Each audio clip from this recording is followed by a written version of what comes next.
G'day and welcome. Today we're going to do another character guide in celebration of Valentine's Day with the three maidens. So today we're going to be using Kakunsa, the other blue speedy character similar to Berta, with also some of her unique things that she can take advantage of. So we're going to cover her stats, skills, blast attacks, unique properties, key blast and smash key blast, rush combos, dash attacks.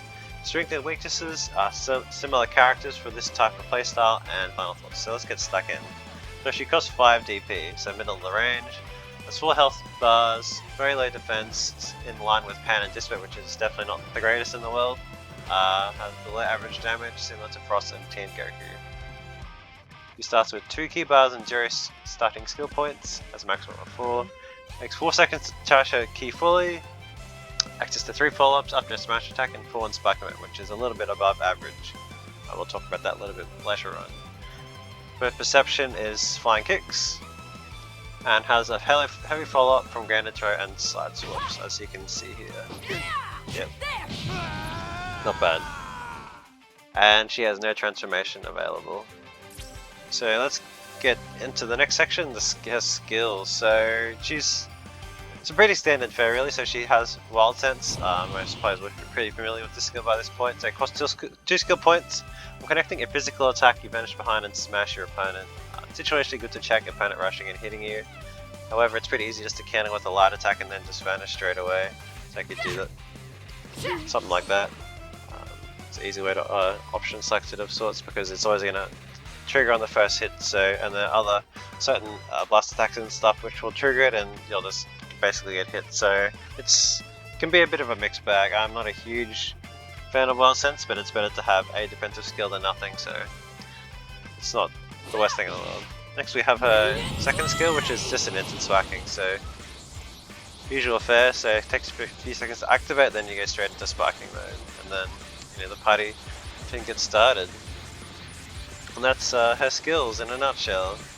Next we have her blast attack. She has a couple of pretty cool ones. So first off, we have her Blast 1, Primal Charge. So this is a short range but a blockable attack. You can actually guide this a little bit, which is kind of nice. It's pretty fast, so as you can see the tracking is not so great.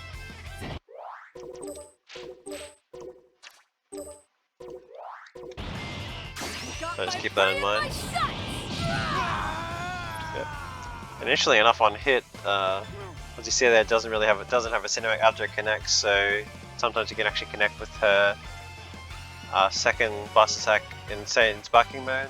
Of course, they can always just vanish to follow up, but the fact that she can do that, similar to Yajirobe and stuff with the similar type of combo, I think is kind of cool. So yeah, situationally useful, but just pretty expensive at 4 key bars. So not bad to bust it out from time to time, see how your opponent reacts to it. Next you have our Blast 2, which is also a rush type. This one is a bit slower, but you can actually guide it the whole time, which is cool, and it also just looks very swaggy. Shows how fast Kakunsa is. This deals 7.4k, and the previous Blast attack, if I didn't mention, does 6.5k damage. So not a huge amount, but it's better than nothing. So just going to now show off her ultimate blast. So it's actually a projectile attack with a decent range. Comes up with Ribri and to hit them with their feelings. This is mine! I don't know if it's just me, but I always crack up because Kakunsa's voice just gets suddenly so deep, and I don't know, just I guess it's just my sense of humor. I think it's very amusing for whatever reason. So, and yeah, as you saw there, it deals about 15.7k damage. But despite how she looks, Kakunsa actually has a couple of interesting, unique things she can do. So it's pretty much her strengths accentuated in sparking mode, but also just her being a general speedster. So she has above average follow-ups. So most untransformed characters don't normally get 3 follow-ups or 4 in sparking mode. Normally it's like 2 and 4. So it's a little bit above average, which is good. Boosts her damage a little bit more, but it's mostly in sparking that she's signed. So she can do the rapid vanish for tapping guard, spends a little bit of key, and also generally speaking, like Herb Dash, she can chain her dashes. Like, just look how fast it is, it's just insanely good, and also it spends a far less than normal. So I remember in testing, it cost about a quarter of the regular dash. So it pretty much means where other characters get, say, 4, maybe 5 dashes in one key bar, she gets around, you know, a dozen or so. So it pretty much means she can always be dashing towards the opponent, which I think is really cool, having a high mobility. Which, yeah, it's definitely always a nice upside to have, just to have make her feel a bit more special. So, and following on from that, we have her mid to long range game with her key blast and smash key blast. So the standard barrage, that one, fast smash key blast, charge one. Yep. So just very standard stuff. Nothing really to write home about. You know, it's just normal. Does what it's supposed to do. And speaking of her close range though, we have her rush and dash attacks. So the first follow-up is her flying kicks. Not bad as an overhead and lands for a combo from the front. Key-blast cannon, unvanishable, and just, you know, it's pretty good. You can charge it to be unblockable, which is nice and has its own follow-ups. Third is rolling hammer, which turns the opponent around, only combos from the back. So just keep that in mind when blocking opponent. Also, it's pretty easy to vanish. And last but not least, we have heavy finishes, which again, as per usual, is a strong stagger attack. And her dash heavy is flying kicks, which is okay. It's not the worst option in the world, but you know, at least it means close range opponents, say they're just defaulting to guard, you can just dash up and do that and hit them and get a small combo. Speaking of combos, going to show up a short one here with her flying kicks.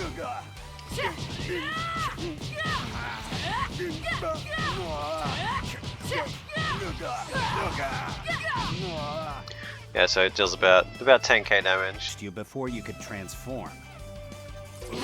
So what are her strengths and weaknesses? Well, she has a couple of definitely strong things going for her. She has the extra coil without sparking, which is really nice, just boosting her damage. A little bit further, I guess, especially against, say, a low key opponent, or just, you know, someone who might not be as good at vanishing or maybe super cannons and that kind of thing. Her dash is a really cheap and fantastic way to get around the screen, especially such a high octane and fast game like Sparking Zero generally is. Unblockable blast attack is good for opening your opponent, especially if they again don't know timing on the vanish, and also because it's very fast and guardable, so situations where you have to punish things whereas other characters couldn't. And her moveset is pretty well rounded, so she doesn't really lack for anything, allowing her to mix with her opponents, provided, you know, you hit them from the back and all that jazz. However, that doesn't really make up for a bunch of her weaknesses. So first of all, she's very squishy, so she takes a lot of damage. I mean, being similar to Pain and Dispo, pretty much means she has some of the lowest defense in the game, effectively turning her 4 health bars and more to maybe 3.5 or maybe even under 3, and especially considering she also costs more than those characters, really says a lot about just, you know, how much help this character needs. And it's kind of to get the own. She put all her points into offense and nothing into her physical block. And again, you know, having only wild sense is not always, you know, a great and consistent option to access. So yeah, it makes you feel a little bad. And also her dash heavy perception could have been a little bit better. I think it's kind of annoying how a lot of the faster characters get access to flying kicks as their heavy perception attack. But having said that, well, if you like a character like this, I think you go check out Berta. Similar archetype, it costs 2 DP cheaper at only 3 DP. Also has access to sparking and afterwards, which is just a flat upgrade in my opinion. The only downside is that his attack is quite a bit easy to counter because they just move so fast that they kind of blend together and leaves a bigger window to super counter.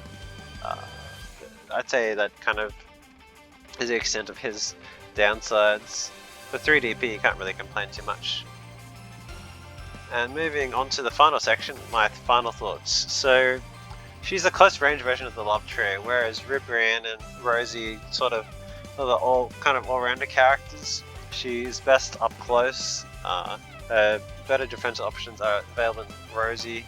Also has other things, but otherwise there isn't really much to make Kakunsa stand out other than just, you know, the fact she is a little faster. and then Ribian has the paralysis. And I think there just isn't enough in Kakunsa's kit to really justify playing her unless you really want the extra challenge or just, you know, really like the character. So yeah, that's basically Kakunsa. I hope you enjoyed the video. A like and a share would be appreciated. I hope everyone has a great day, be blessed, and I'll catch you for the next one. Bye.